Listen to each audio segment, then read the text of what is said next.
Greetings, adventurers. Last night, my Castles and Crusades group managed to succeed where I did not expect them to. First thing they did is we started off the session at drawn swords. They were traveling through the desert. They ran across some nomads, and they mentioned that, yeah, we're taking a job from the dragon pharaoh Diamabel. You might know Diamabel from Ravenloft. The players did not. Okay. The two groups did a little de-escalation. They talked a little bit. They agreed to part ways with no ill will. You know, it's like you shouldn't be working for that guy. He's total bad news, but all right, you don't tell him where we were. We won't come after you. It's all good. All right, and they passed like ships in the night. The party went up into the mountains and did a little bit of scouting. They saw the dragons whose eggs they were planning on stealing, and they made their way to the dragon's lair. Through a combination of planning, scouting, and absolutely great die rolls on their part and poor die rolls on mine, they managed to sneak in and steal the dragon's eggs. Okay. So there were two bronze dragons. One would guard the nest while then their two eggs, while the other one would go out hunting, and they, kind of trade back and forth. They waited till one left, and they snuck past and managed to steal the eggs basically under the sleeping dragon's nose. Just absolute clutch die rolls on their part and poor ones on mine. Things happen that way. So they did not know when the second dragon was coming back. So I used some chase mechanics that I got from Diversity in Dragons, where both the DM and one of the players grabs 4 8-sided dice, okay? And you throw the dice, and if you get an 8, you kick that die aside. And you roll the remaining dice, and if you get an 8, you kick the die aside. And you roll the remaining die, boom. And both the player and the DM are throwing dice at the same time. The party is all leaning forward to see what happens, because they know that if it goes one way, big news. And if it goes the other way, bad news, My daughter managed to beat me on the die roll, fair and square.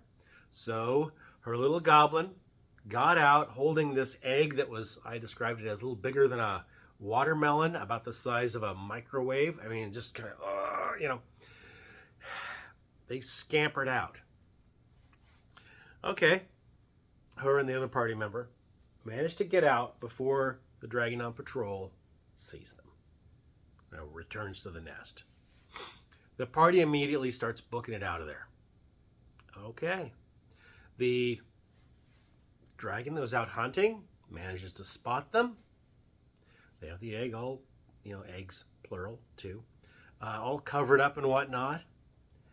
It lands in front of them and demands to know, what are you doing in these mountains? And they give off a kind of, we're hunting, we want to eat, there's like griffins and stuff to eat here. And it's like, not sure, but whatever.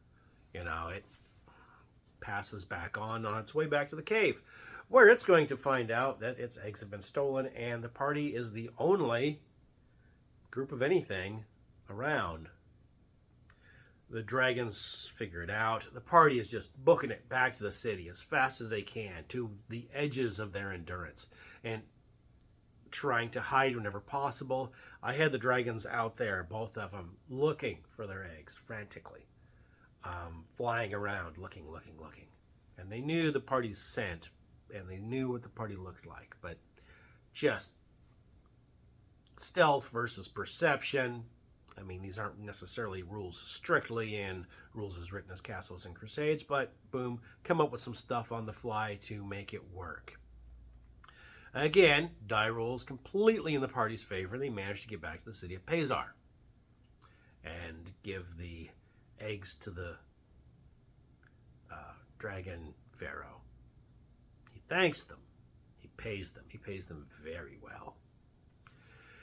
He had said to them, if you do this for me, I will destroy the dwarven army as it comes to my gates.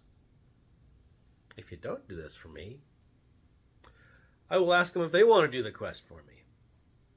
And if they, and we'll just go from there. So the party's like, yeah, I don't want the dwarves to be getting paid. I don't want, I want this guy on our side. He says he'll destroy the dwarves. Yeah. They give the eggs to the dragon pharaoh. He retires to his chambers. The next day, there's trumpets at the gate. The dwarven army has showed up, or a company level unit of them, about 100, led by a 9th level fighter, a couple clerics, a mage. Dragon pharaoh comes back out of his chambers, and he's like a foot taller now. He is huge. He's as big as the party's ogre. And he just walks out there, flies over the walls to meet their commander. Commander Colonel Strauss Decker. Dude was a tough guy, but not against this guy. The pharaoh turns into a gold dragon, or some variant thereof. And with his breath weapon of scalding, searing, high-velocity sand, basically just burns and sandblasts the flesh off of a huge number of the dwarves, including their leader.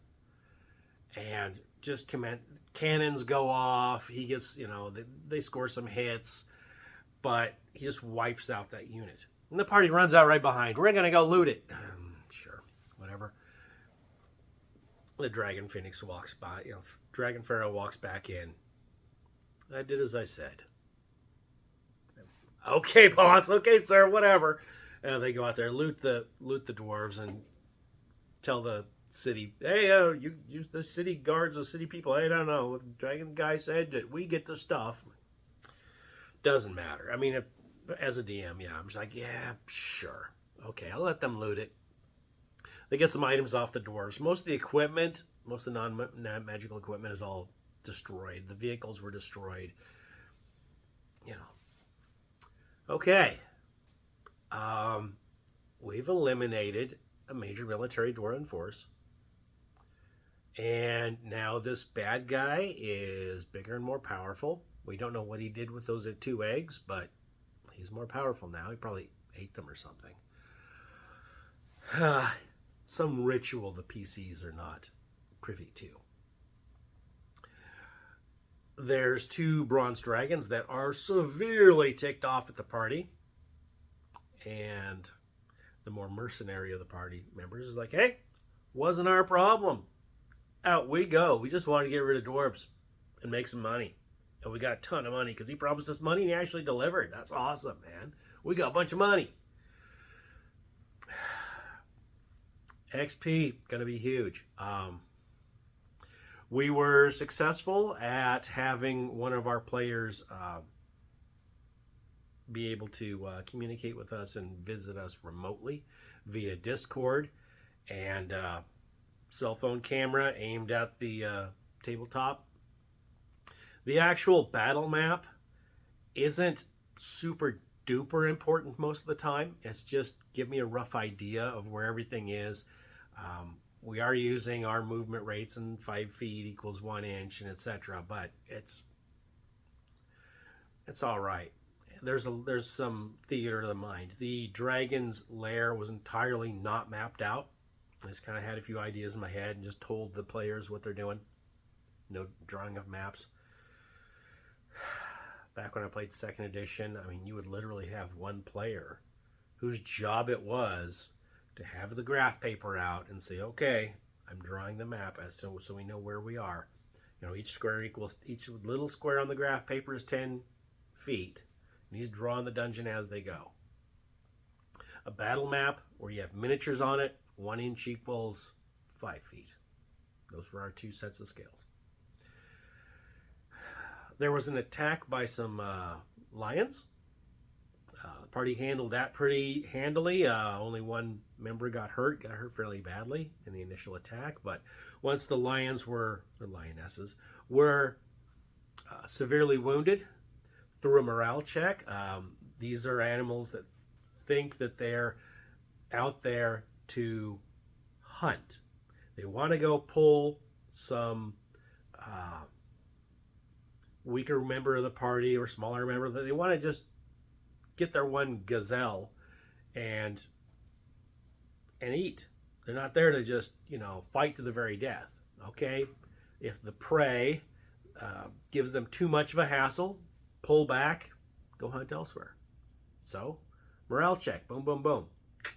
Lions booked it after they got severely wounded, which only makes sense. That's the synopsis of what happened.